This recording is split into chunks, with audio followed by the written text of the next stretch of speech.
ભૂતકાળની અંદર અનેક વખત જ્યારે જ્યારે ચૂંટણી લડ્યા ત્યારે ભાભર તાલુકાની અંદર કોંગ્રેસ જીતી ગઈ અને આ વખતે પણ જિલ્લા તાલુકા પંચાયત જે 3 જિલ્લા પંચાયત છે, 18 તાલુકા પંચાયત છે, અમે બધા આગેવાનો સાથે મળીને જાતિ સમીકરણના આધારે ઉમેદવારો તૈયાર કરશું અને જ્યારે પણ સરકાર ચૂંટણીની જાહેરાત કરે એ ટાઈમે ચૂંટણી લડવા માટે કોંગ્રેસ પક્ષ અને કોંગ્રેસના કાર્યકરો સક્ષમ છે અને આ વખતે પણ અમે ચૂંટણી જીતી અને લોકોએ જે અમારા ઉપર ભરોસો મૂક્યો એ તમામ નાના મોટા કામો અમારા કાર્યકરો કાયમી કરે છે ને આવનાર સમયમાં કરશે। પણ એટલું ચોક્કસ કહું આપના માધ્યમથી કે ભારતીય જનતા પાર્ટી ચૂંટણી આવે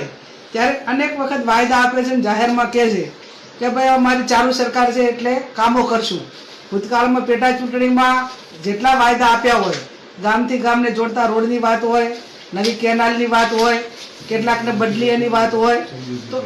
અનેક વખત કાયદો અને વ્યવસ્થાની વાત હોય, તો આ તમામ કામો જે વોટ એમને લીધા એના પછી એક પણ કામ કર્યું નથી। અપેક્ષા રાખું કે હવે ચૂંટણી આવી છે તો ગામમાં જે લોકો ભાજપના લોકો થાય વોટ માગવા માટે એ ટાઈમે એમના ગામમાં જે જાહેરાતો કામની કરી એ કામની ઉઘરાણી કરે એવું પણ આપણા માધ્યમથી આપણી પાસે અને ગામના લોકો પાસે અપેક્ષા રાખું।